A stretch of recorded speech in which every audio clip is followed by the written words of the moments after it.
KBS 열린 토론.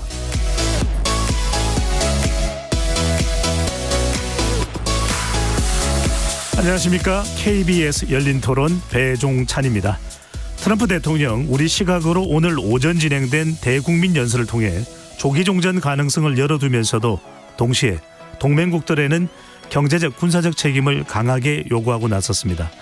트럼프 대통령은 핵심 전략 목표가 완수에 가까워졌다고 밝히고 봉쇄된 호르무즈 해협 문제와 관련해서는 해협을 이용하는 수입 국가들이 직접 가서 통로를 확보하라, 보호해야 한다고 주장을 했는데요. 두 분의 전문가 모시고 트럼프 대통령의 대국민 연설 주요 내용을 분석해보고 장기화 국면에 접어든 중동 전쟁 상황 전망해 보겠습니다. KBS 열린 토론 지금부터 시작합니다. 치열한 토론 속에서 더 나은 세상을 찾아갑니다. 올바른 세상을 만드는 첫걸음. 평일 저녁 7시 20분 KBS 열린 토론. 열린 토론 함께해 주실 두 분 소개합니다. 김태황 명지대 국제통상학과 교수 나오셨습니다.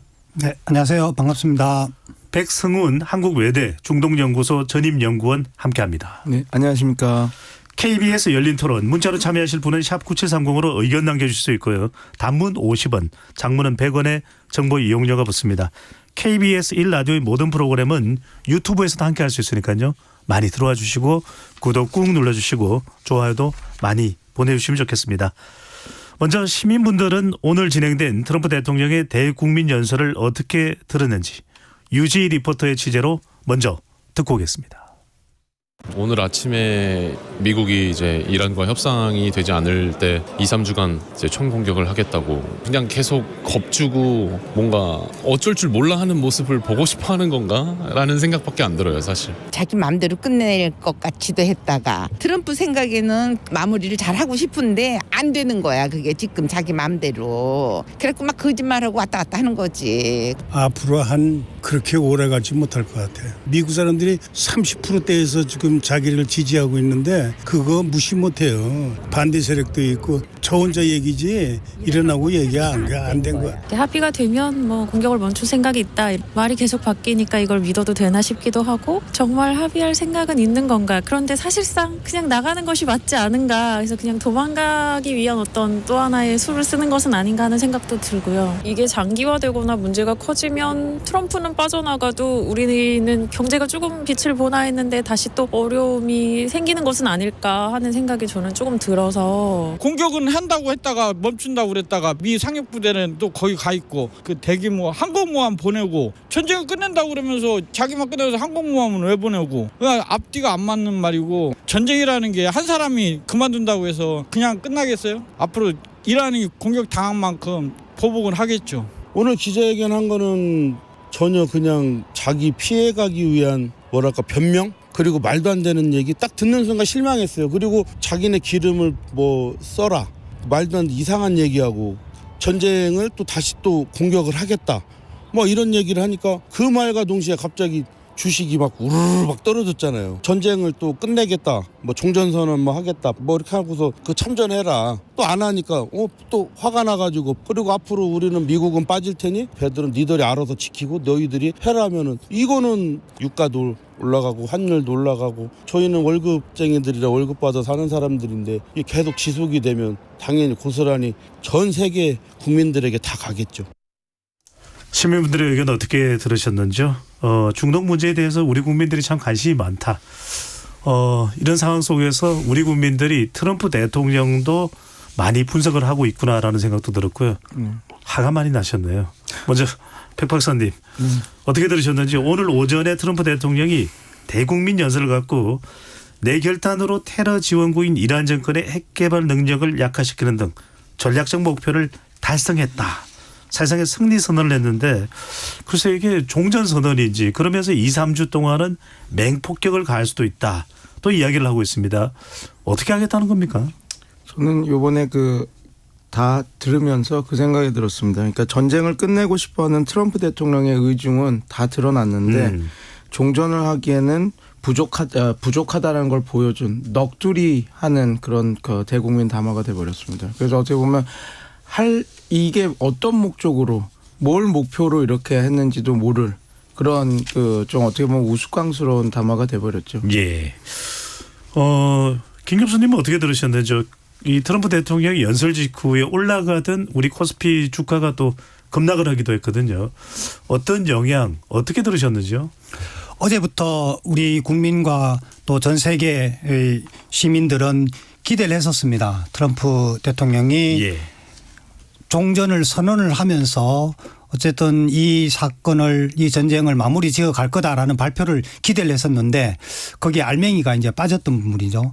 그 발표한 내용들 보면은 두 가지 워딩이 물론 우리말로 번역된 것이긴 하지만 이란의 핵 개발 능력 제거해 왔다라고 하고요. 네. 또 전략적 그냥 핵심 전략 목표들이 이제 거의 완료됐다 이런 표현을 했단 말이죠. 네. 그것은 거기 스스로 출구 전략을 가지고 싶어 하는 것 같습니다.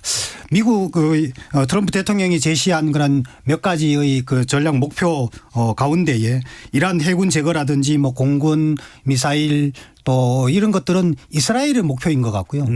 미국의 목표는 한 가지 뚜렷한 것이 두 가지로 볼 수 있겠죠. 하나는 이란의 핵 생산 능력 제거 그리고 신정 중심의 그런 지도부 제거였는데 두 번째의 지도부 제거에 대해서는 얘기할 바가 안 되니까 왜냐하면 이미 후속 지도부가 구성이 되었기 때문에 그건 제거한 게 아니라 대체된 거죠. 예. 핵 생산 능력 제거는 아직까지 완성이 안 되었단 말이죠. 그런 의미에서 트럼프 대통령으로서는 다가오는 중간 선거로 인해서 출구 전략을 어떻게든 마련해야 되는데 그 출구 전략이 뚜렷이 안 나오는 거예요. 그러니 세계에다가 이번에 발표를 연설을 하면서 좀 속된 말로 간을 본다 그럴까 한번 던져보고서 어느 게 좀 반응이 어떤지를 보고서 이제 출구 전략을 본격화시켜 나가려고 그러는 게 아닌가 이런 생각이 들고요. 우리 시민들이 말씀들을 종합해 보면 트럼프 대통령의 심정을 그대로 드러내는 것 같습니다. 우리 시민들의 의견이 백악관의 의견보다 더 앞서는 것 같습니다. 네. 시민들의 의견이 백악관의 의견보다 더 앞서는 것 같다. 말 그대로 종잡을 수가 없습니다. 겁에 질려서 물러나는 트럼프 대통령을 일컬어서 TACO, 타코라는 이야기도 하는데 이번에도 그런 것인지 예상은 셀프 종전선언 비슷한 게 나올 것 같다라고 해서 주가가 올라가기도 했거든요. 출발은요. 그런데 이제 오늘 우리 시각으로 오전 10시에 발표를 하자마자 바로 주가는 또 급락을 하기도 했는데 종전선언이 없을 것이다는 어떻게 예상을 하셨던 부분입니까? 아니 종전 선언을 할 수도 있다고 봤는데 그 가능성은 그렇게 높지는 않다고 봤습니다. 그래서 왜냐하면 아까 제가 모두에 말씀드린 것처럼 종전을 선언하기에는 되게 부족했다라는 것들을 다 지금 여실히 보여주고 본인이 느꼈거든요. 그리고 지금 어찌됐건 본 협상도 시작되지도 않았습니다. 그러니까 종전 협상도 시작되지 않았는데 그냥 셀프 우리가 이겼다라고 하고 나가는 것은 쉽지 않거든요. 지금 호르무즈 항행이 또 묶여 있고 그런 상황에서 예. 쉽지는 않았습니다. 그런데 저는 이거는 예상을 했었습니다. 그냥 어찌됐건 출구 전략을 마련해야 되니까 출구 전략을 쓰기 위한 필요 조건은 우리가 이미 다 갖췄다. 교수님께서도 말씀해 주셨지만 이 전쟁을 시작했을 때 목표는 세 가지였거든요. 이란 핵의 불능화. 그다음에 계속 위협이 됐던 비대칭 전력. 그러니까 탄도미사일이나 드론의 와해. 그다음에 또 하나 해군의 절멸. 근데 이제 트럼프 대통령이 이번에도 계속 얘기했지만 그 세 개는 거의 다 이루어졌다. 그러니까 이미 우리는 승리한 것이다. 그래서 우리가 나가더라도 아무 문제 없다라고 하는 그러니까 출구 전략을 써도 문제가 없다라는 것을 이야기를 한 것이죠. 그런데 말씀드린 대로 그것만 갖고는 종전 선언을 하기엔 부족하거든요. 그래서 예. 저는 저는 최소한 자화자찬식 승리 선언은 하더라도 그다음에 최소한 종전 구상은 얘기해 줄 줄 알았습니다. 그러니까 종전 구상 내가 이런 구상을 갖고 있다라고 해서 좀 약간 다른 국가들도 참여하면서 종전을 끌고 가는. 근데 그런 게 예. 하나도 없습니다. 예를 들어서 제가 생각했던 거는 가자 지구에서 지금 벌어지는 그 전쟁을 끝내기 위해서 트럼프 대통령이 보더 피스, 그러니까 평화위원회에 내가 위원장이 될 테니까 모든 주변국들 다 들어와서 이걸 풀자 이렇게 얘기했던 것처럼 요번에 우리는 승리했다 얘기하면서 자 내가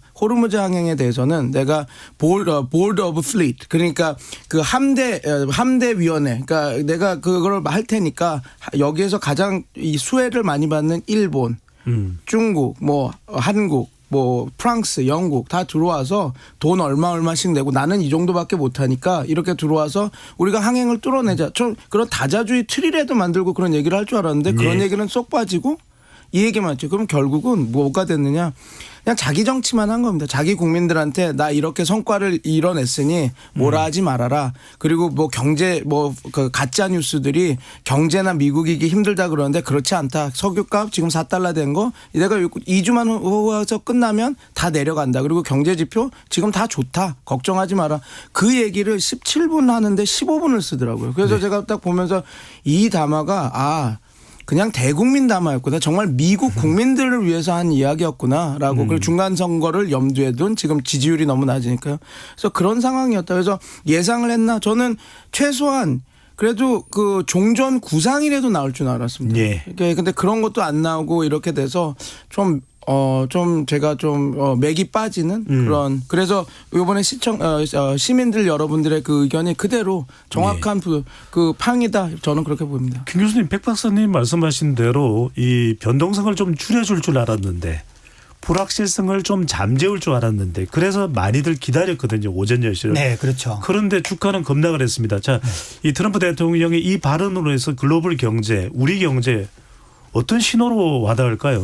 네, 지금 백 박사님 중요한 말씀을 예리하게 해 주셨는데 예. 종전 구상이라는 부분에 포커스를 더 보면 이걸 하기 위해서는 유럽이 참여를 해야 되고 걸프만의 그 국가들이 다른 사우디를 비롯해서 이 국가들이 참여해야 되고 본질적으로 이란이 어느 정도의 합의 단계까지는 아니더라도 의사를 표명하는 단계는 돼야 되는데 예. 그게 이르지 못하고 트럼프 대통령의 종전 희망 고문을 한 게 된 거죠. 그런 의미에서 보면 지금의 그런 주가 금융시장에서 나타난 것처럼 오늘 그 연설 내용에서 보면은 트럼프 대통령은 종전하고 싶어 하는구나. 전쟁을 끝내고 싶어 하는구나. 예. 라고 하는데 미국은 지금도 승리하면서 아까 진행자 말씀하신 것처럼 종전을 끝내는데 문제는 뭐냐면 이란은 국지전을 펼쳐나갈 수 있다는 거죠. 간헐적으로 미군 기지나 혹은 이스라엘이나 주변 국가들에 대해서 공격을 할 수 있고 호르무즈 해협을 풀지 않으면 그는 경제에는 지금 원유의 유조선이 유통되지 않는 것뿐만 아니라 예. 세계 경제의 글로벌 공급망의 불확실성이 여전히 남아있게 되는 거죠. 그러면 미국에서 생산되는 원유를 그대로 사용을 한다 하더라도 예를 들어서 미국에 많은 비행기를 떼우는데 거기에 필요한 정제유는 항공유는 한국에서 수입해 갑니다. 대부분을. 그러면 한국이 중동으로부터 원유를 공급받지 못해서 생산에 지장이 생기면 한국도 우리는 최악의 경우에는 수출 중단을 할 수 있겠죠. 예. 혹은 수출을 조절을 할 수 있겠죠. 그러면 미국 항공기도 중단돼야 되는 상황에 머무를 수도 있거든요. 그럼 세계 경제가 이렇게 연결되어 있기 때문에 더욱이나 더 중요한 것은 금융시장에서 이러한 글로벌 리스크에 대한 그런 불확실성의 우려감이 증폭되게 되면은 이것이 부정적인 상승 작용을 일으키게 되고 모든 글로벌 기업들이 투자에 대해서 주저하게 되고 물가 상승 요인이 발생하게 되고 더구나 교역, 무역이 위축되게 될 것이고 물류 운송비 증가를 하게 되면은 이것은 미국으로서도 걷잡을 수 없는 예. 상황으로 치달을 겁니다. 잠시 뒤에 그 부분도 더 여쭤보겠습니다. 통행료 관련된 부분도 있고 지금 오늘 연설을 17분인가 하면서 미국 석유 사과라는 얘기 그건 잠시 뒤에 우리가 네. 김태환 교수님께 더 여쭤보고 오늘 사실 대서특별된 내용은 백 박사님 2-3주 정도의 기간에 이게 이제 이른바 6주라는 그 기간하고 맞춰지는 건데 추가적으로 2-3주 기간 동안에 대규모 공습을 예고했습니다. 합의가 이루어지지 않으면 주요 표적들을 모두 공격할 준비가 돼 있다. 전력 생산 시설을 동시에 강하게 타결할 것이고 심지어는 에너지 시설도 원유 시설도 타격할 수도 있다. 하겠다라는 겁니까? 압박용입니까? 둘 다 할 것 같습니다. 트럼프 대통령은 항상 열어놓고 움직이니까요. 그런데 이제 석유 생산을 때린다라고 하는 것은 저는 좀 이렇게 봅니다. 그 이란 석유는 경제 제재를 받고 있기 때문에 이게 생산 시설이 맞더라도 뭐 어느 정도 미국이 더 그 부족분을 생산하면 된다고 이렇게 얘기를 할 수 있겠지만 이란이 석유 생산 시설을 막게 되면 분명히 그 주변국들의 석유 생산 시설을 때릴 겁니다. 그래서 그 자기네들 사우스 파르스 그 유전을 맞았을 때 곧바로 노스필드라고 하는 붙어있는 카타르 천연가스 전을 때렸죠. 그렇게 해서 카타르 그 에너지청에서 얘기를 하지 않았습니까? 우리가 이 공격 때문에 생산량이 17% 줄었는데 이게 5년 정도 유지될 수도 있을 것 같다. 불가항력적으로. 그래서 우리나라에도 공급을 했던 거를 우리가 그 정도 못 해줄 수도 있다는 얘기를 하지 않았습니까? 근데 이게 이란의 석유 생산 시설을 때리면 그러면 이란도 당연히 공격을 할 텐데 지금 그렇게 되면 지금 호르무즈 해협이 봉쇄가 됐기 때문에 그러니까 공급망이 잠깐 막혀 있어서 물류가 좀 끊겨서 석유 가격이 이렇게 올라가는 건데 석유 생산 시설이 공격을 당해서 석유 생산량 자체가 줄어들게 되면 고유가가 그냥 호르무즈 해협은 막힌 거 뚫리면 그래도 어느 정도 유가가 회복이 될 수 있는데 이게 생산 시설을 맞아서 이렇게 되면 고유가가 지속적으로 유지된다는 소리거든요. 그럼 트럼프 대통령이 지금 계속 얘기하는 거 그럼 트럼프 대통령은 자기 말을 안 들었기 때문에 이걸 공격을 하고 만약에 진짜로 유가가 그렇게 올라가면 당연히 미국은 편하죠. 왜냐하면 알래스카에서도 석유가 나오고 우리는 셰일가스도 있으니까 우리는 문제없다라고 얘기를 할 수 있겠지만 과연 그럼 국제사회 석유 한 방울 나오지 않아서 뭐 100% 수입해야 되는 나라 입장에서는 그 고유가와 이걸 어떻게 감당을 합니까? 그래서 이게 트럼프 대통령이 지금 발언하는 것이 과연 메시징 관리가 되면서 이렇게 하고 있는가라는 생각입니다. 오히려 저는 이런 얘기하면 좀 제가 동맹주의자로서 미국을 되게 가까 우방우라고 생각하는 사람인데 푸틴 대통령도 이런 워딩은 안 합니다. 본인이 이렇게 해서 우리가 공급망을 이렇게 줄여서 이렇게 힘들게 하겠다고 지금 에너지 시설을 때리겠다 다 때리겠다 물론 사회자님께서 말씀해 주신 것처럼 때릴 수도 있다라고 얘기를 했지만 그래서 저는 뭐 일말의 희망을 갖고 트럼프 대통령이 그 정도까지 막 나가지는 않을 것이라고 보고 있는데 이 워딩이 상당히 좋지 않고 그리고 지금 강압 외교를 하고 있는데 강압 외교는 공격의 신뢰성을 확보해야지 강압 외교는 먹히거든요.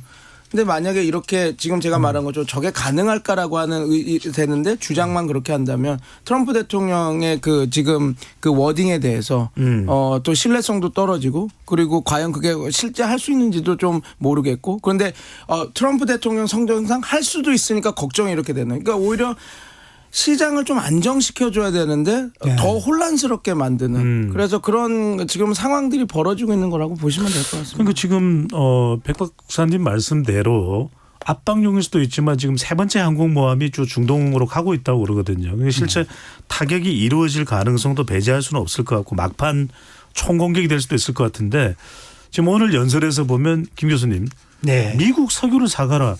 미국이 다른 나라에 지금 줄 석유가 가능합니까? 지금 세계에서 석유를 가장 많이 생산하는 국가가 미국입니다. 셰일가스 이후에 개발 이후에 현재 가장 많이 생산하지만 미국 국내 소비가 많기 때문에 미국이 수출은 사우디아라비아가 제일 많이 수출을 하는 편이고 그리고 러시아가 뒤따르는 데서야 지금 제재가 있으니까요. 그럼 미국이 지금 두 가지입니다. 하나는 유가가 상승하게 되면 셰일가스, 셰일 석유를 개발해낼 수 있는 채산성이 높아지는 거죠. 그러면은 셰일가스를 개발하는 기술력은 있으니까 이제까지 좀 중단되었거나 혹은 좀 적게 생산했었던 거 생산량을 늘릴 수 있게 되는 거죠. 그러면 러시아 못지않게 미국도 석유 장사를 크게 할 수 있는 부분이 있고요. 또 두 번째로는 미국 내에서의 수요량을 충분히 채웁니다. 그러면 미국으로서는 초과 공급이 되기 때문에 그것을 수출할 수 있는 거죠. 지금도 미국이 뭐 해외적 외부에 그렇게 많이 수출하고 있지는 않은데 그거는 충분히 가능하다고 보여집니다. 그러면은 어떤 의미에서는 그게 양이 얼마나 될지는 모르는데 트럼프 대통령의 속내는 우린 석유 팔아서 더 큰 이익을 얻을 수도 있다 이런 생각도 있는 겁니까? 바이든 행정부 때는 불가능했죠. 기후변화에 대한 대응이 때문에. 그런데 트럼프 대통령은 화석 원료에 대한 애정이 아주 깊다 보니까 글로벌 사회하고는 달리요. 그러다 보니까 셰일가스는 이거는 무궁무진하게 지금 그 개발할 수 있는 여지가 있기 때문에 이것은 안정적으로 항상적으로 이렇게 생산해내고 공급하는 게 아니라 굉장히 변동성이 큽니다. 가격 예. 변동에 따라서. 그래서 대개 유가가 서부 텍사스유가 한 $40 이하가 되면은 중단이 되고요. 생산성이 없기 때문에 적어도 한 $60 이상이 되면은 이제 활발하게 그 셰일가스를 생산할 유인력이 생기는 겁니다. 그런데 예. 지금 서부 텍사스유가 이제 $110, $120 이렇게 되면은 만약 이게 조금 더 지속이 된다 그러면 충분히 개발할 유인력이 경제적 인센티브가 되는 거고요. 더 중요한 것은 트럼프 대통령의 머릿속에 아마도 우리가 합리적인 추측을 해보면 미국의 누적된 재정 적자를 메꿀 수 있는 수단이라면 뭐든지 해야 되는 겁니다. 왜냐하면 지난 한 해 동안에 재정 적자를 메꾸기 위해서 그렇게 동분서주했음에도 불구하고 지난 한 해만 재정 적자가 $2조 늘어났습니다. 왜냐하면 재정 지출을 늘렸고 또 물론 전쟁 때문에 우크라이나 전쟁도 있지만 더구나 세금을 감세 정책을 썼고요. 그러면 이제까지 24년까지 누적 재정 적자가 $37조 지금 $39조.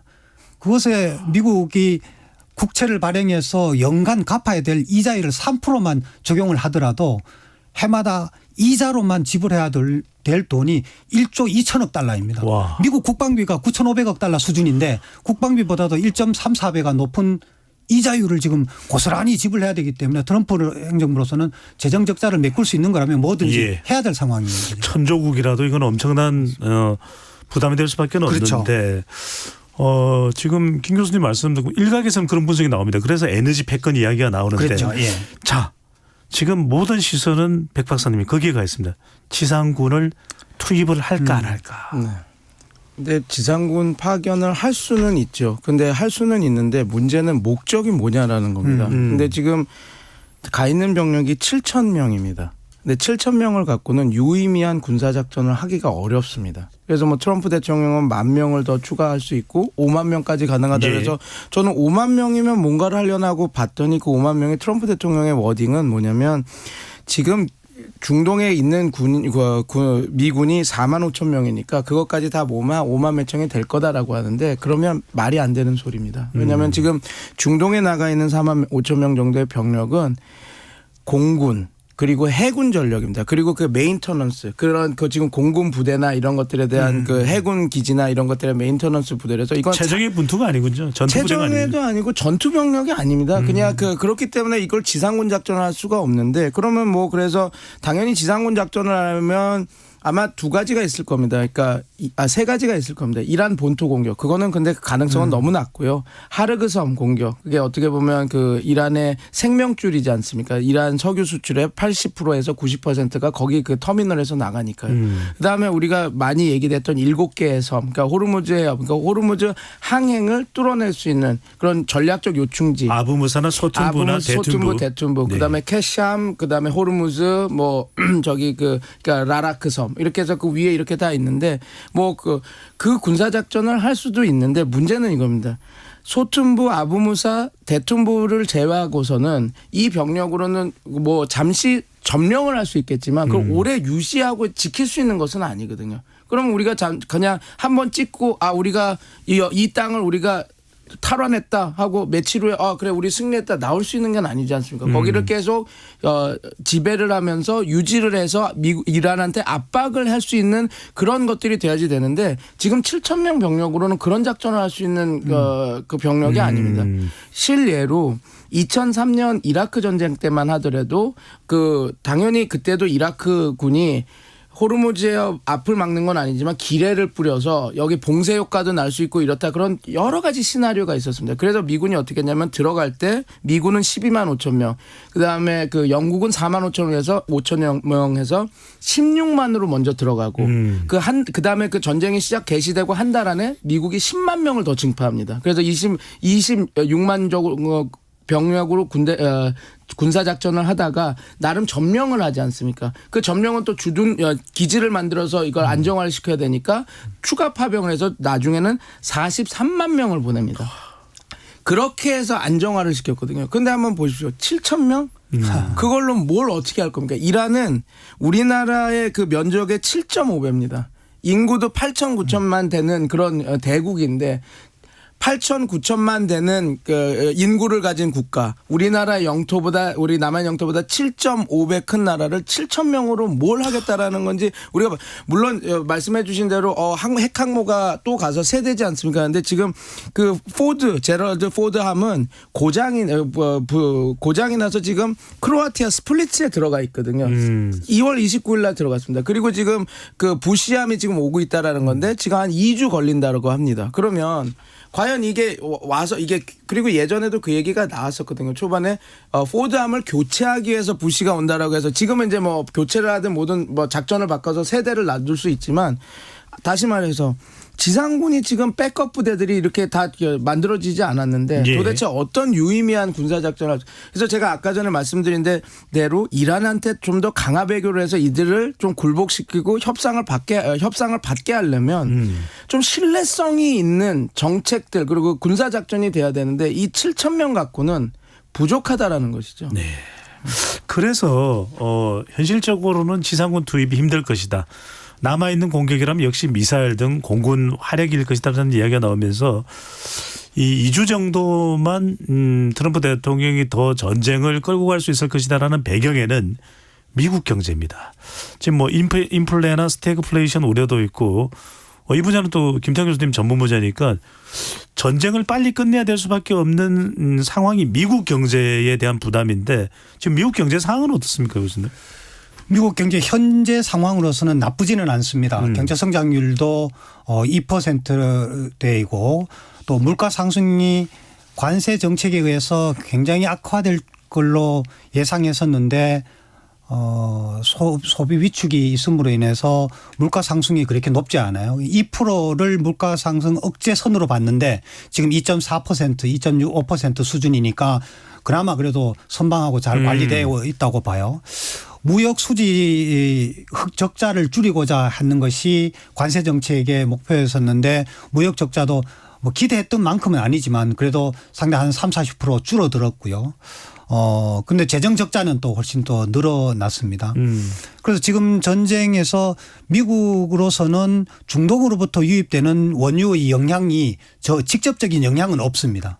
없다고 봐야 되고요. 다만 간접적인 영향이 있는데 그것은 곧 국제 원유 가격 인상으로 인해서 미국이 판매할 수 있는 수출할 수 있는 셰일가스를 비롯해서 원유 가격의 인상의 혜택을 볼 수도 있지만 글로벌 국제사회에서 원유 인상으로 인한 물가 상승 요인이 발생하게 되는 거거든요.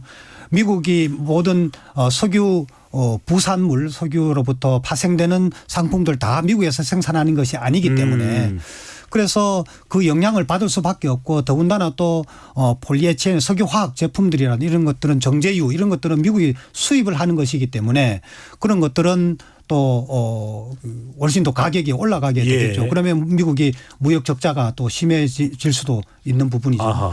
그래서 지금 당장은 미국이 이란 전쟁으로부터 그런 거시 경제의 압박은 크지 않다고 보여지지만 경제는 지금 국내뿐만 아니라 국제적으로 연계되어 있음으로 인해서 미국의 부메랑 효과가 반드시 올 거라고 보여집니다. 특히 재정 적자분명히는 미국이 이 전쟁 비용을 걸프만에 있는 국가들에게 전가를 하겠다라고 배상을 요청하겠다고 하지만 그것은 현실화되기까지는 시간이 걸릴 뿐만 아니라 중요한 것은 글로벌 시장에서 또 경제 협력체에서 미국의 신뢰도가 떨어진다는 겁니다.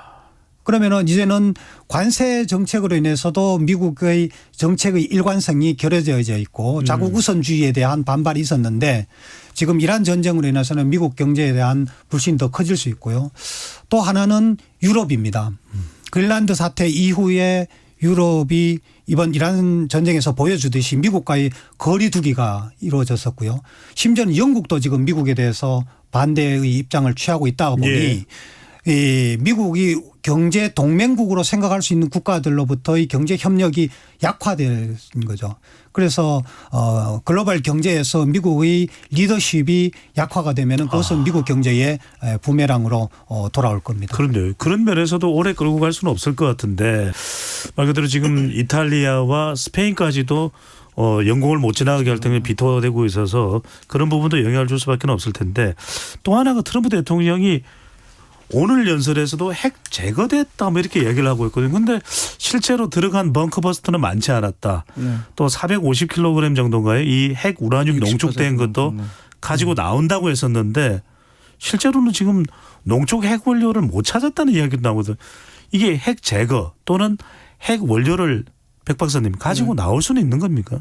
불가능하다고 봅니다. 저는. 왜냐하면 아까 말씀드린 대로 그 큰 땅덩어리 450kg이 우리 이 450 농축 우라늄은 이제 어떤 특수된 특수 뭐라 그럴까요? 보관 케이스에 이렇게 보관을 하게 되거든요. 특수 용기에. 용기에. 예. 네, 용기에. 근데 그게 450kg이면 얼마 안 됩니다. 근데 그거를 한 곳에다 만약에 있어도 찾기가 쉽지 않을 텐데 그거를 한 뭐 3-4군데로 이렇게 분산해서 이렇게 놓으면 거기서 그래서 여러 가지 분석 보고서에서도 만약에 이게 3-4개로 분류가 되는데 한 곳을 가서 이렇게 다 그러면 4곳을 동시에 가서 그걸 해갖고 와야 되는데 쉽지도 않고 한 곳을 공격할 때도 특수전 부대가 1000명 정도 필요할 거다라 그러거든요.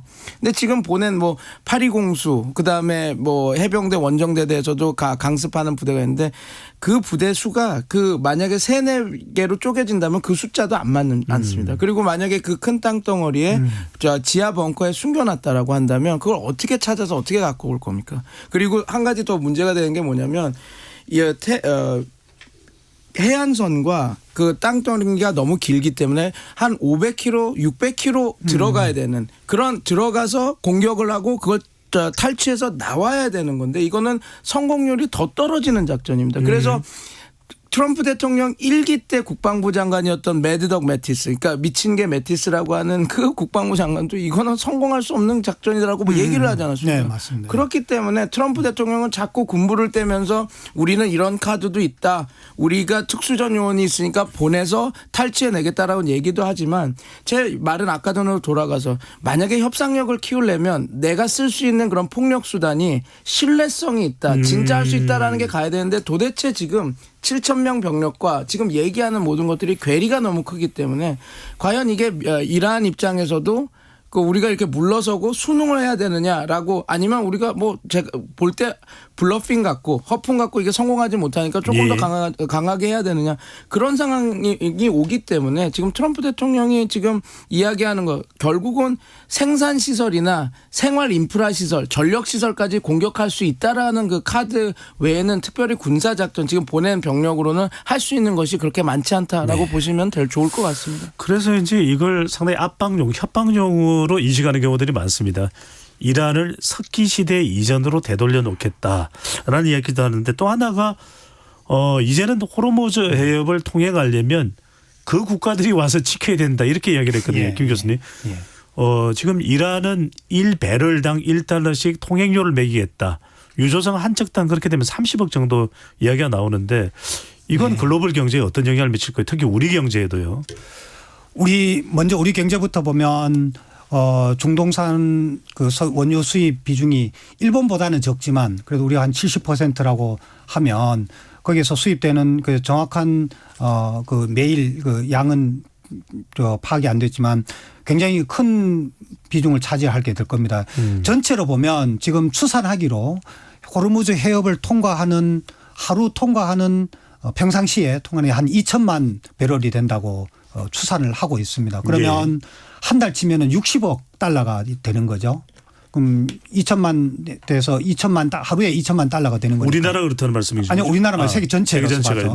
그러면은 연간으로 치면 60억 달러 한 720억 달러 수준이 되는 건데 그거는 부풀려도 상당히 부풀려진 부분이 이거는 물론 뭐 협상을 위한 그런 이제 그런 단내림 효과로서 앵커링 효과로서 이제 이란이 그렇게 제시한 것이라 하더라도 그것을 부과하게 된다면은 일단 호르무즈 해협을 통과하는 유조선의 운송비가 증가될 거고요.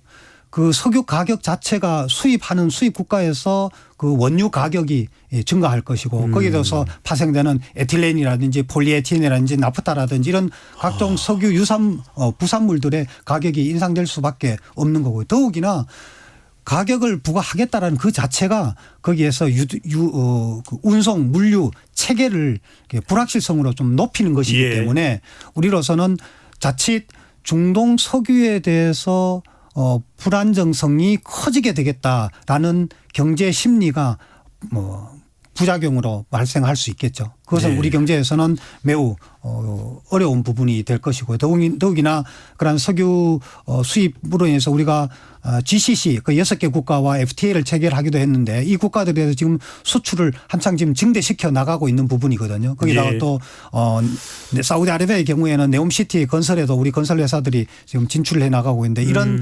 전반적인 산업 협력이라 또 무역 전반에 부정적인 영향을 끼칠 겁니다. 알겠습니다.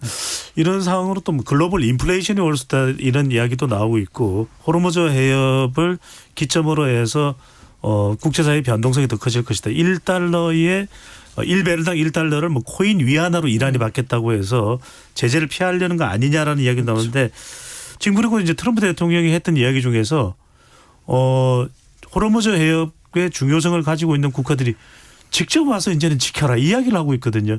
이 이야기는 미국이 도와줄 수도 있습니다만 뭐 이런 이야기도 덧붙이게 되는데 뭔가 미국의 이 미국의 또 이 능력 이 미국의 또 도움을 좀 경제적 보상을 해달라. 앞으로 호르무즈 해협에 더 적극적으로 우리가 참여하라고 할 때 참여해달라. 나토에도 화가 났고 한국에도 화가 났고 화가 나 있습니다. 어떻게 봐야 될까요, 백 박사님? 그래서 지금 영국이 주도해서 35개 참모총장 해가지고 또 회의를 하지 않았습니까? 그래서 미국은 빼고 그럼 우리가 다자투를 해서 이렇게 하겠다라고 나오고 있는데 맞습니다. 트럼프 대통령은 그 얘기를 하면서 결국은 이게 또 빌드업 과정입니다. 그러니까 자, 니네들이 가장 필요라는 그 수혜국들이 왜 참여를 안 했냐? 라고 하면서 전형적인 프레임 전환이죠. 그렇게 해서 우리가 이렇게 정말 필요하고 할 때 도와주지 않고 근데 여기서 가장 이익을 본 국가들은 아무것도 하지 않았다. 그래서 결국은 얘네들은 그 무임승차, 안보 무임승차하는 국가라 그런 트럼프 대통령의 특유의 수사가 이제 빌드업이 되는데 그럼 이제 나중에 그렇게 되겠죠. 아, 방위 분담금을 더 내야 될 것 같다. 그러니까 해서 그런 협상을 하기 위한 하나의 또 빌드업 과정이라고 봅니다. 지금 예. 교수님께서도 말씀드렸지만 미국이 부채가 너무 많이 있거든요. 그러면 이제 이번 전쟁에서도 돈을 너무 많이 썼습니다. 그래서 계속해서 그 사인을 보낸 게 야, 우리 돈 너무 많이 썼으니 전쟁 비용과 전쟁 책임을 조금 서로 분담해서 갖자라고 해서 메시지를 했는데 그 누구도 들어가지 않지 않았습니까? 그러면 결국은 트럼프 대통령이 쓸 수 있는 카드는 본인이 이 전쟁을 시작했고 그 누구에게도 알리지도 않고 해서 명분도 만들어주지도 않고 그래서 이 전쟁을 참여하지 못하는 건데 전형적으로 그냥 물타기를 하는 거죠. 우리가 필요할 때 니네들은 안 도와줬어. 그래서 내가 나중에 가서 방위 분담금 올리고 이렇게 요구하는 거는 정당한 거야 라고 하는 그 빌드업 그 과정이라고 하는데 예. 이번에 국제사회가 잘 움직였다고 봅니다. 그러면 알았다. 우리 35개 합참의장들 다 모여서 우리가 그러면 한번 다자툴로서 이 전쟁 끝난 후에 그래서 전쟁 때는 얘기하지 않습니까? 그거는 메시지를 두 국가한테 보낸 겁니다. 미국한테는 우리 전시 상황에서는 우리 안 들어가. 그러니까 전쟁 끝나면 알았다. 우리 35개국이 들어갈 거다. 근데 이제 이란한테도 사인을 주는 거죠. 너 이거 국제해협을 이렇게 이용하는 거 다 잘못됐는데 미국 끝나고 나서도 우리 그냥 미국만 나가면 끝나는 게 아니라 35개 국가의 군대가 이제 어떻게 운용을 하면서 이 통행권에 관련해서는 우리가 개입을 할 거다라고 하는 그래서 양쪽에 메시지를 던지는 그래서 상당히 다자주의 틀이 제가 요즘에 많이 무너졌다라고 생각했는데 이번에는 그래도 좀 잘 움직이는 사례가 됐다라고 저는 그렇게 보고 있습니다. 미국을 제외한 다자틀입니다. 35개. 그러니까 이제 지금 나토에서도 트럼프 대통령은 탈퇴할 가능성도 지금 시사하고 있는데 김 교수님 맥락은 없습니다. 그런데 지금 트럼프 대통령이 이제 석유를 미국에서 사가도 좋습니다. 우리 많습니다. 아니면 직접 중동에 가서 구매하세요. 알아서들 하세요라는데 맥락은 안 맞지만 지금 무역 보복 301조를 가동하기 시작했습니다. 뭐 안 도와준 나라들 도와줄 줄 알았던 나라들인데 손을 내밀지 않은 국가들에 대해서 슈퍼 301조로 연결할 가능성 있습니까? 배제할 수는 없죠. 네. 그런데 이 301조부터 조금 말씀을 드리면 무역법 301조에는 굉장히 포괄적이고 굉장히 임의적인 그리고 굉장히 그 선별적으로 적용할 수 있는 부분이 있습니다. 이를테면은 미국의 국익과 연결지어서 다른 나라와의 무역 협상을 했는데 무역 협정문에 협정에 의해서 이행하더라도 그것이 미국의 이익에 배치된다면은 그것을 제재할 수 있다라고 되어 있고요. 또 하나는 301조 A항 1에 보면 A1에 보면은 어떤 게 있냐면 다른 나라의 액트 법안이나 정책이나 혹은 관행들이 미국의 이익과 일치하지 않으면 이렇게 되어 있습니다. inconsistent with 이렇게 되어 있습니다.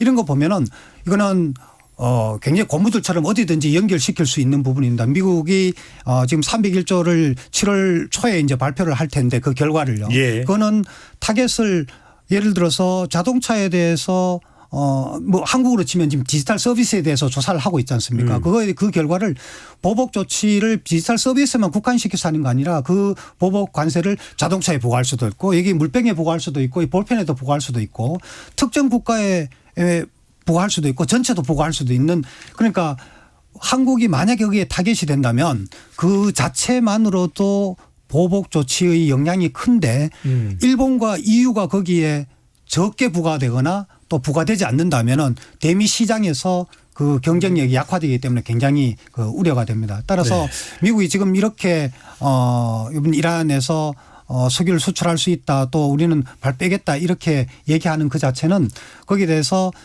미국이 한국을 포함해서 이런 국가들을 이제 유인하기 위한 부분인데요. 한 가지 흥미로운 점들이 뭐 크게 볼 수는 없습니다. 이란이 이번에 그 통행료를 비트코인이나 위안화로 얘기를 한 거 이건 미국의 상당히 아픈 구석을 찌르는 겁니다. 왜냐하면은 미국이 기축통화로서 1970년대에 사우디아라비아를 왕조로 인정해주고 한 국가로 7개인가 그 부족 국가를 합쳐서 하나의 국가로 해준데 미국이 조건이 뭐였냐면은 석유 거래에 있어서는 달러로 해야 된다라는 걸 전제 조건을 했었거든요. 그래서 미국이 셰일가스가 나오게 되면서 중동 석유에 대한 비중이 약해졌지만 이란이 그걸 파고드는 겁니다. 이란뿐만 아니라 만약에 중동 지역에서 석유 거래에서 중국과의 거래뿐만 아니라 다른 나라에서도 달러 이외의 통화나 또 코인이나 이런 걸로 결제하는 움직임이 생기면 달러의 기축통화의 위상이 흔들리게 되고 그러면 미국으로서는 재정 적자에다가 모든 적자분을 달러를 발행하는 기축통화로서의 시너리지 효과를 가지고서 해결해 왔는데 그거에 따른 반격이 될 수 있기 때문에 미국으로서는 이란으로서는 미국을 우리도 반격할 수 있다라는 걸 보여주는 겁니다.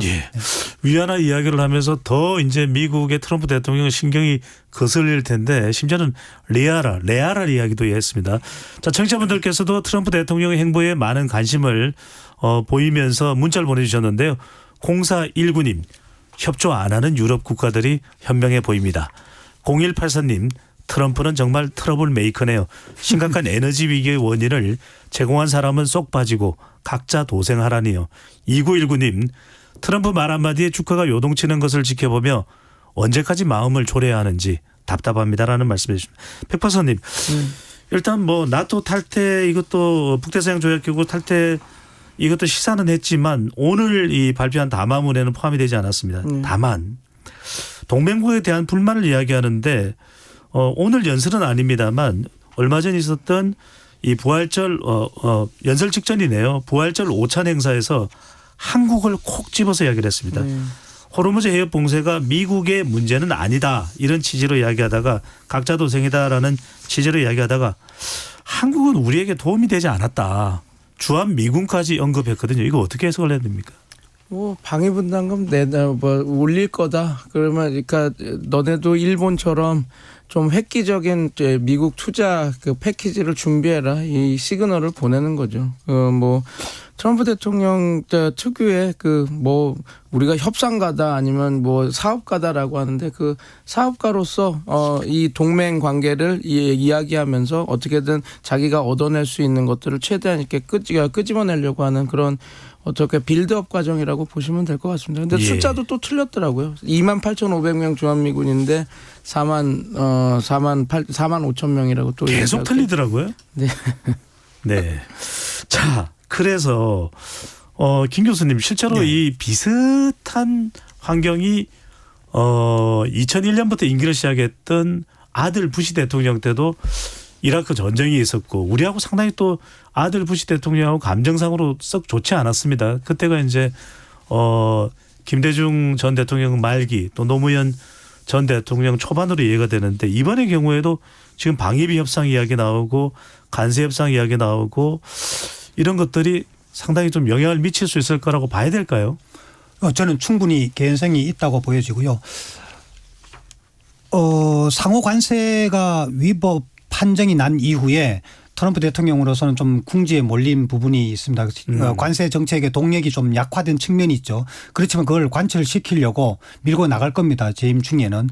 그러다 보니까 이 과정에서 어떻게든 교역국으로부터 얻어낼 수 있는 특히 교역국 가운데에서도 한국이나 일본 같은 상당히 만만한 국가들은 말 잘 듣잖아요. 네.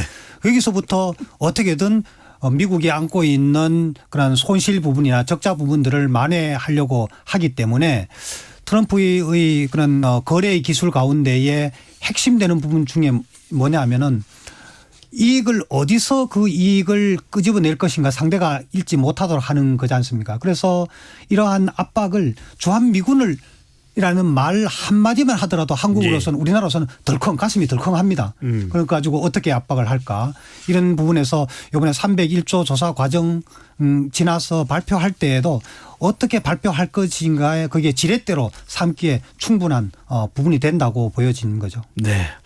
또 어떤 식으로 우리 경제에 영향을 줄지 상당히 또 우려가 되고 있는데 2부 넘어가기 전에 이거 하나는 또 백 박사님께 좀 여쭤봐야 될 것 같습니다.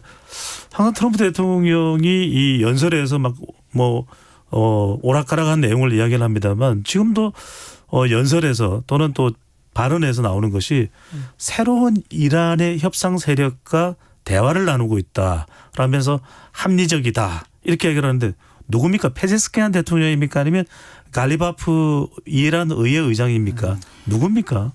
저는 페제스키안 대통령 왜냐하면 지금 협상을 하고 있는 게 페제스키안 대통령과 그 지금 현 행정부이기 때문에 그거라고 봅니다. 그런데 저 말도 좀 어폐가 맞지 않죠. 새로운 행정부가 아니라 네타냐후 죄송합니다. 카메네이가 살아 있을 때 대통령과 국방부 외교부 장관 그리고 의회 의장입니다. 근데 어떻게 이거를 새로운 행정부, 새로운 리더십을 그래서 저도 계속 방송에 나가면 다른 다른 누구랑 협상하고 있지 않느냐 이렇게 얘기하는데 절대 그럴 수도 없고요. 이 행정부 외에 다른 사람이 있다 치더라도 그럼 그 정부가 그럼 혁명수비대에 대한 통제력을 그렇게 갖고 있느냐 그렇지는 않을 거거든요. 그러면 도대체 트럼프 대통령의 말에는 그냥 저도 요번에 그래서 아까 전에 말씀드린 것처럼 국내 정치용이라는 생각이 들었습니다. 우리는 다 이룰 건 이뤘고 거의 정권 교체가 못 됐다 그러지만 정권 교체도 된 거니까 나는 이제 내가 전쟁을 종결할 모든 필수 조건은 갖췄다라는 걸 얘기를 하기 위해서 새로운 행정부 얘기가 나왔다. 저는 그렇게 분석했습니다. 왜냐하면 그런 게 없거든요. 네. 알겠습니다. KBS 열린 토론 잠시 참여 안내 로고 듣고 2부로 돌아오겠습니다.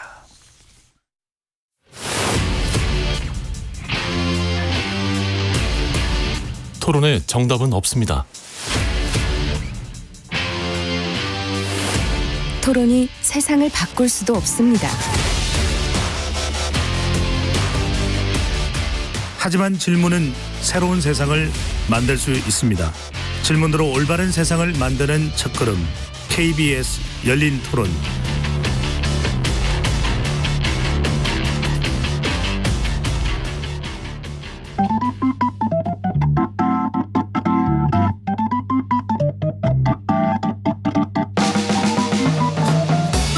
세상을 바꾸는 질문 열린 토론이 시작합니다. KBS 열린 토론은 언제나 열려 있습니다. 단문 50원, 장문 100원의 유료 문자 샵 9730 그리고 KBS 어플리케이션 콩으로 여러분의 의견을 남겨주세요. KBS 열린 토론 2부 이어가겠습니다. 스튜디오에 백승훈 한국외대 중동연구소 전임연구원, 김태황 명지대 국제통상학과 교수 두 분과 함께하고 있습니다. 트럼프 대통령의 대국민 연설 내용을 자세히 분석하고 있는데요. 경제 이야기도 좀 해봐야 될 것 같습니다. 김 교수님. 전쟁이 장기화되면서 가장 크게 이제 걱정되는 것이 원유 수급, 유가도 유가지만 관련된 이 부산물입니다. 이 재료가 될 텐데 합성수지의 주 원료인 나프타, 주 원료가 되고 있는 그 원료를 통해서 만들어내고 있는 쓰레기 봉투, 식품 포장지 등이 뭐 제대로 지금 수급이 되기가 어렵다라는 이야기가 나오면서 비상이 걸려 있습니다. 포장재 가격이 올라가면 이 상품 자체의 가격도 올라가는 것 아니냐, 연쇄 효과가 나타날 수도 있다, 이렇게 우려가 되는데 실제로 그럴 수 있습니까? 네, 그럴 수 있죠. 지금 나프타의 경우에는 석유의 부산물인데 연초 그러니까 이란 전쟁 이전에 비해서 거의 90에서 한 100% 정도 비용 상승이 일어났다고 그래요. 그다음에 이 나프타를 이용해서 만드는 뭐 에틸렌이라든지 폴리에틸렌이라든지 뭐 비닐유라든지 이런 것들은 이제 단계별로 생산이 되는데 물론 그 가격이 그대로 90%가 다 전가되지는 않겠죠. 예. 예를 들어 비닐이라 그러면 포장재라 그러면 포장재 생산하기 위해서 인건비도 있고 또 고정 비용으로서 설비도 있고 다른 임대료도 있기 때문에 그럼에도 불구하고 비닐 포장재로 예를 든다면 나프타의 10% 가격이 인상이 된다면은 거기 비닐 가격은 한 3%에서 한 5% 상승 요인이 발생하는 구조란 말이죠. 예.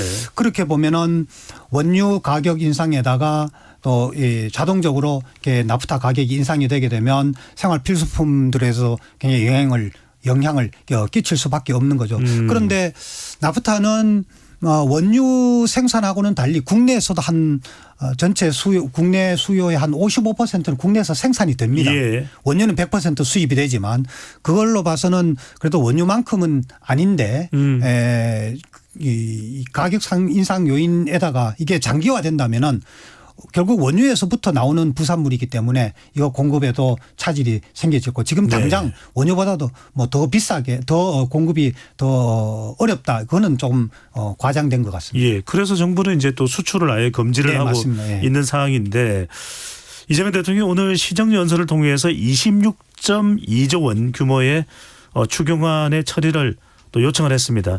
추경 편성에 대해서는 뭐 혹시 하실 말씀이 있으십니까? 규모라든지 내용이라든지요. 예, 이번 이란 전쟁으로 인한 이 상황은 70년대 초반 후 말엽에 있었던 1, 2차 석유 파동이나 최근에 있었던 우크라이나 전쟁하고는 전혀 다른 양상을 보이고 있습니다. 모두에 우리 백 박사님께서도 말씀하셨지만 석유 파동 때에는 석유 생산 시설이 파괴되지 않았었고요.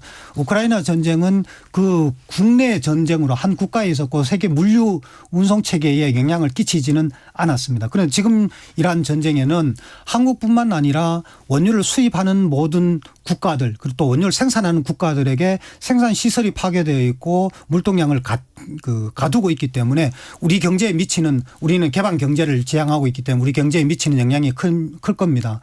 더군다나 취약계층의 어려움이 더 커집니다. 조금 전에 말씀드린 심지어는 비닐유까지 이제는 공급이 부족해질 것이고 예. 가격이 인상될 것이라고 하기 때문에 그래서 추경 예산을 편성하는 것에 대해서는 적극 공감할 만합니다. 다만 이 추경 예산을 26조 원씩이나 이렇게 추경한다는 굉장히 큰 액수입니다. 이걸 위해서는 정부가 적극적으로 구체적으로 이 예산이 어디에 투여된다. 이것은 이번 이란 전쟁이라는 이 리스크, 이 사태에 대해서 맞춤용으로 핀셋식으로 쓰여지는 것을 명확하게 해야지 자칫 그렇지 않으면 우리 경제에 오히려 우리 경제의 체력을 약화시키는 부분이 될 겁니다. 예를 들어서 그 석유 가격 상한제를 폴란드가 시행을 했어요. 예. 폴란드가 시행을 우리 폴란드 국민을 위해서 했는데 독일에서는 기름을 넣으러 폴란드로 이동을 합니다. 그러면 폴란드에서는 외국인에게는 기름을 팔지 않겠다는 조치를 취하게 됩니다.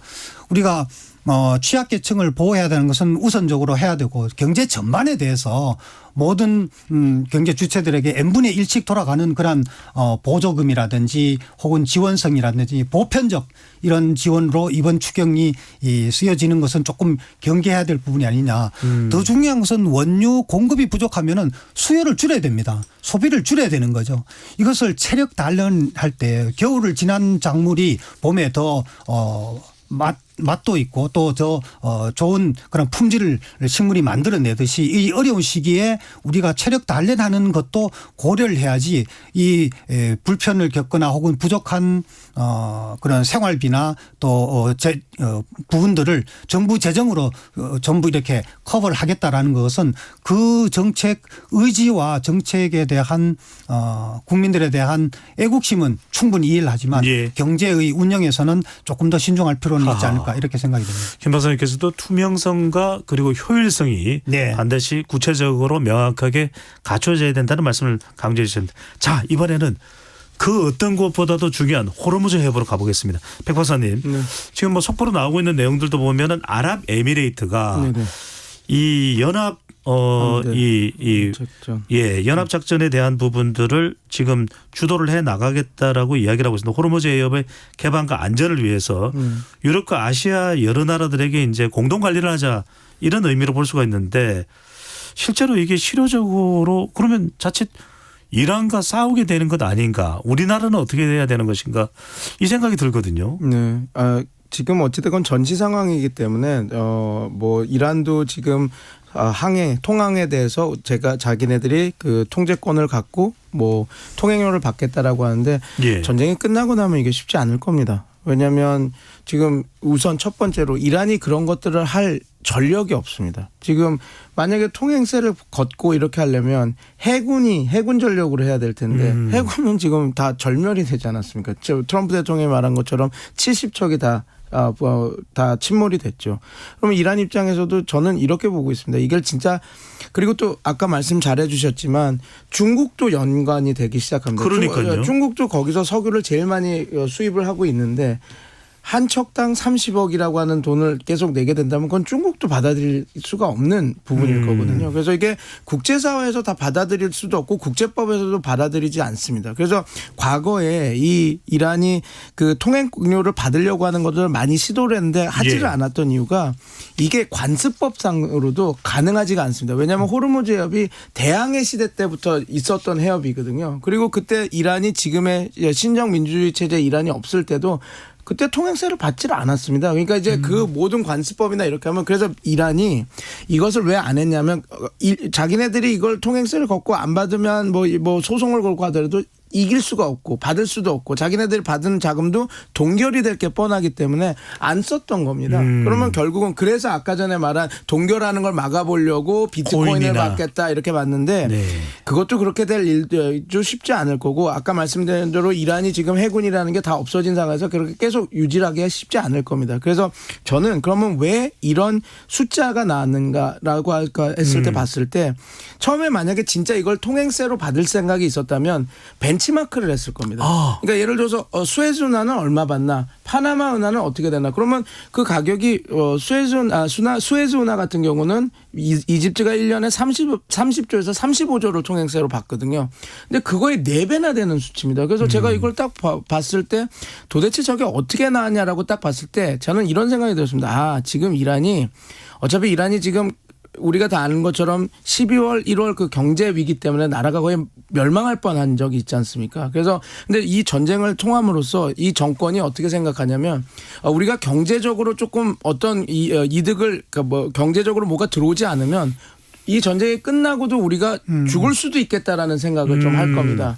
그러면 그렇게 하면 우리가 생존을 하려면 이 정도의 돈들이 필요하겠다라고 해서 그렇게 책정을 한 것이고 저는 아마 이렇게 했습니다. 지금 이란이 계속 얘기한 게 배상금, 보상금 얘기를 계속 하지 않습니까? 예, 미국에다가요. 미국에다. 그러면 이렇게 되는 거죠. 미국도 이제 출구 전략을 하려면 그래 배상금은 아니지만 니네들이 석유 판 돈 그래서 동결된 자금에서 어느 정도 줄게라고 이런 얘기가 나오고 있는데 이게 하나의 그 근거 자료가 준거점이 될 겁니다. 뭐 이란은 이렇게 하겠죠. 우리는 이 정도를 원한다. 아니 우리 그 정도는 뭐죠? 그러면 아예 안 받겠다. 그 대신 통행료로 130조는 우리가 받겠다라고 하는 그렇게 할 수가 있으니까 지금 협상 국면에서 이란이 배상금을 받아낼 때 준거점으로 쓸 수 있는 그것이 통행료고 그다음에 그 통행료를 이용해서 자기네들이 배상금을 끝까지 받으려고 하는 그런 것들도 있는 부분이 있어서 저는 이 130조가 과연 왜 그러냐면 실제로 그걸 징수하지도 못할 것이고 그리고 여러 가지 국제법 문제도 있고 지금 어찌됐건 35개 지금 말씀하신 UAE도 그렇게 하지만 35개 국가가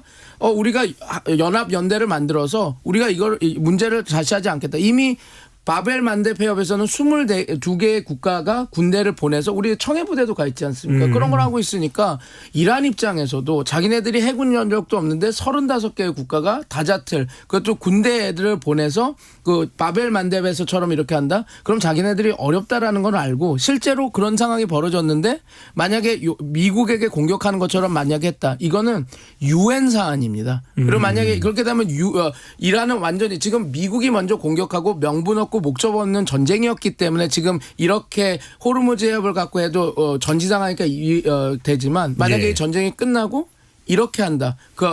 유지가 될 수가 없습니다. 그래서 지금 우리가 좀 제대로 그 호르무즈 해협 항행에 대한 통제권과 통행료 관련한 거를 좀 우리가 보려면 이 전쟁이 끝나고 그 아까 말씀드린 35개의 그 국가가 만들어질 마차무장들이 맞아 그 연합함대 그리고 지금 뭐 UAE도 참여하려고 하니까요. 그런 것들을 다 지켜봐야지 저게 그 협상 카드로서 배상금을 더 받으려고 한 것이었는지 아니면 어떤 것이었는지 더 보여질 것 같아서 지금은 아마 조금 더 지켜봐야지 호르무즈 해협의 통행권과 봉쇄 그리고 그 영유권을 과연 그 이란이 끝까지 가져갈 수 있을지 없을지를 좀 볼 수 있을 것 같습니다.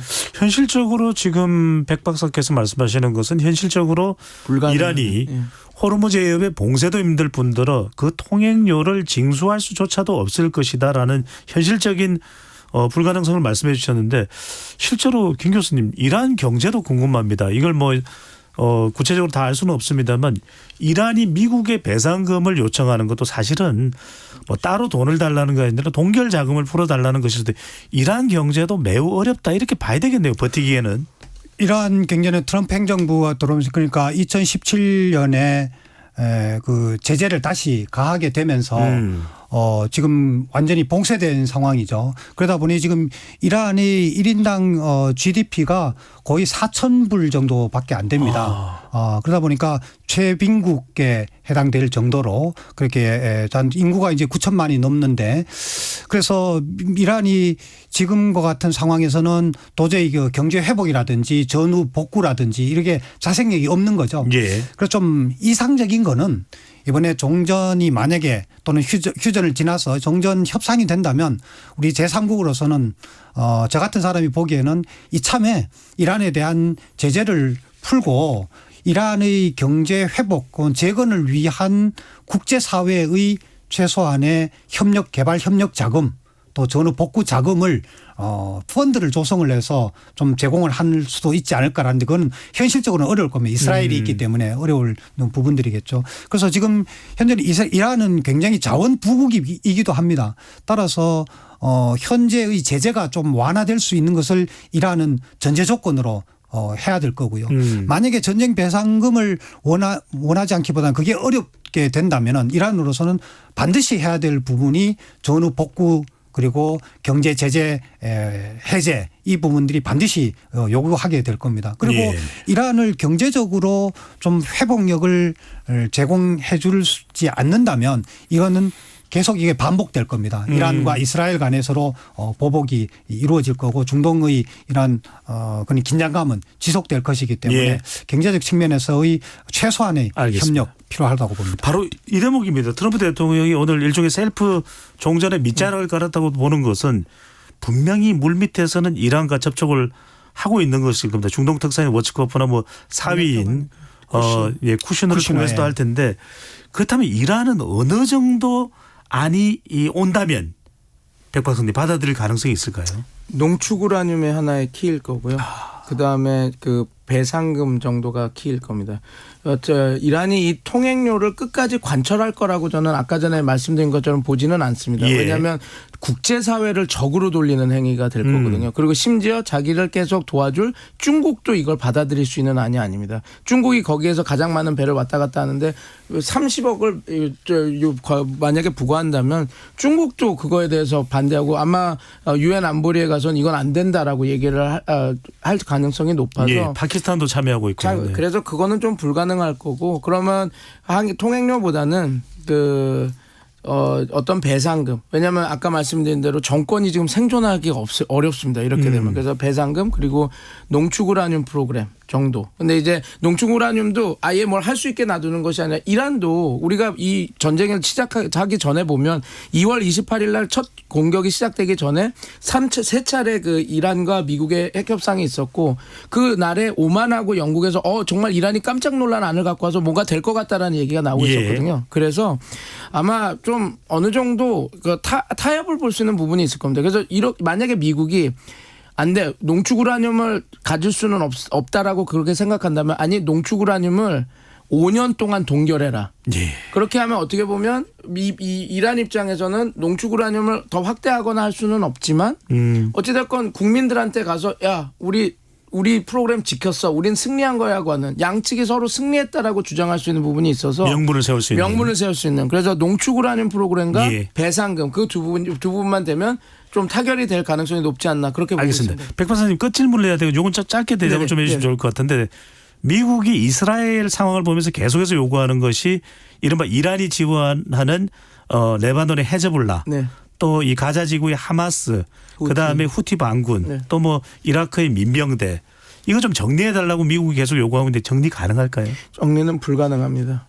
그러니까 이스라엘은 이미 2년 정도 전쟁해갖고 그래서 저는 이렇게 생각합니다. 이스라엘도 그걸 다 할 수 없다라는 걸 판단하에 헤즈볼라는 우리가 하고 가겠다라고 해서 리타니강 남부를 지금 계속해서 폭격을 하고 점거하겠다 하고 있는 것으로 보시면 될 것 같습니다. 알겠습니다.